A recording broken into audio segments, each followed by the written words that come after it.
অসম প্ৰদেশ কংগ্ৰেছ কমিটিৰ মাইনৰিটি ডিপাৰ্টমেণ্টৰ সাধাৰণ সম্পাদক হিচাপে প্ৰবীণ কংগ্ৰেছ নেতা আব্দুল ছালামে নিযুক্তি পোৱাৰ পিছতেই উৎফুল্লিত হৈ পৰিছে বিন্নাকান্দি সমষ্টিৰ কংগ্ৰেছ কৰ্মী আৰু তেওঁৰ শুভাকাংক্ষীসকল। সমষ্টিৰ বিভিন্ন প্ৰান্তত আব্দুল ছালামক সম্বৰ্ধনা জনোৱা পৰিলক্ষিত হয়।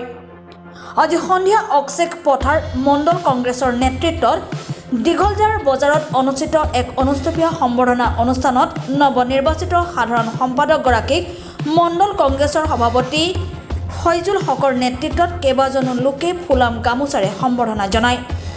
এই অনুষ্ঠানত মোৰাৰজাৰ জিলাৰ পৰিষদৰ সমস্যাৰ নমিনী তথা কংগ্ৰেছ নেতা ইমৰান হুছেইনকে ধৰি ভালেমান নেতা কৰ্মী উপস্থিত থাকে। উল্লেখ্য যে সকলোৱে দলৰ এই সিদ্ধান্তক সমৰ্থন জনোৱাৰ লগতে দলৰ সাংগঠনিক কাম কাজ অধিক শক্তিশালী কৰিব বুলি মত প্ৰকাশ কৰে। আমি সৰ্বপ্ৰথমে আমি আমাৰ গাঁৱৰ বা মণ্ডল কংগ্ৰেসৰ আন্তৰিক ধন্যবাদ জানাই যে লাগাতাৰ দুইবাৰ আমাৰ এই সম্বৰ্ধনা সভা বা সম্বৰ্ধনা দিয়েছেন আমাৰ গাঁৱৰ মানুষে যতটুক বালা ফাইন যে আমাৰ আমি যে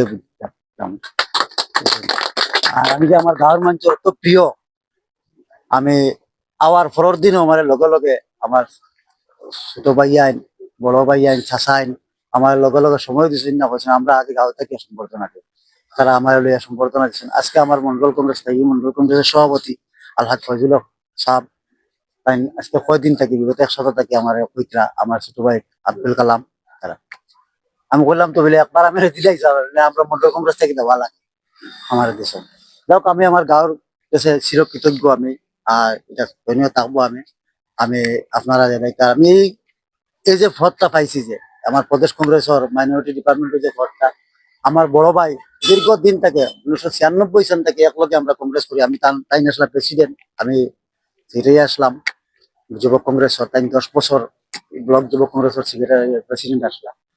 তার লগে একলগে আমরা কংগ্রেস করি হওয়া হিসাবে বা জেলা যুব কংগ্রেসও আমি বহুত দিন আসলাম হিসাবে আর আমার সারা অবদান যা অবদান আর আমার ইমরান ভাইরে দেওয়ার সারা আমার গাঁওবাসী হোক মন্ডল কংগ্রেস হোক সারা অবদান সারা ধন্যবাদ।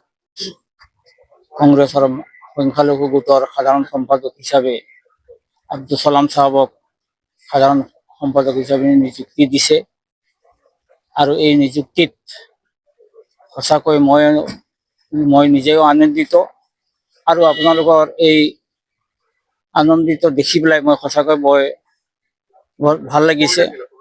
আৰু আপোনালোকে সকলোৱে যে আজি ইয়াত গোট খাই আমাৰ নৱনিযুক্ত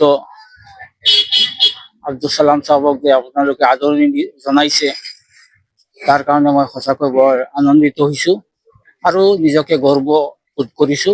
এই কাৰণেই কাৰণ মই আপোনালোকে জানে মই এই সমষ্টিত NSY সংগঠন কৰিছো, পিছত যুৱ কংগ্ৰেছৰ সভাপতি হিচাপে দায়িত্বভাৰ গ্ৰহণ কৰিছো। একেৰাহে প্ৰায় 15 বছৰ মই যুৱ কংগ্ৰেছৰ সভাপতি আছিলো আৰু এই দীঘলীয়া সময় মোৰ সৰু ভাতৃ আব্দুল সালাম মোৰ কমিটিত আছিল, জিলা পৰ্যায়তো যুৱ কংগ্ৰেছ কমিটিত কাম কৰিছে। গতিকে তেওঁ এজন ভাল কৰ্মী, কংগ্ৰেছ দলৰ ভাল নিষ্ঠা সহ কাম কৰি গৈছিল। বিগত দিনত তেওঁক আমি বিভিন্ন দায়িত্ব আমি দিব লাগিছিল, কিন্তু সময়ৰ অসুবিধাৰ কাৰণে আৰু তেওঁৰ ব্যক্তিগত ব্যস্ততাৰ কাৰণে আমি তেওঁক দলৰ ফালৰ পৰা কোনো ব্যুৰ ৰিপৰ্ট সোহানা লাইভ।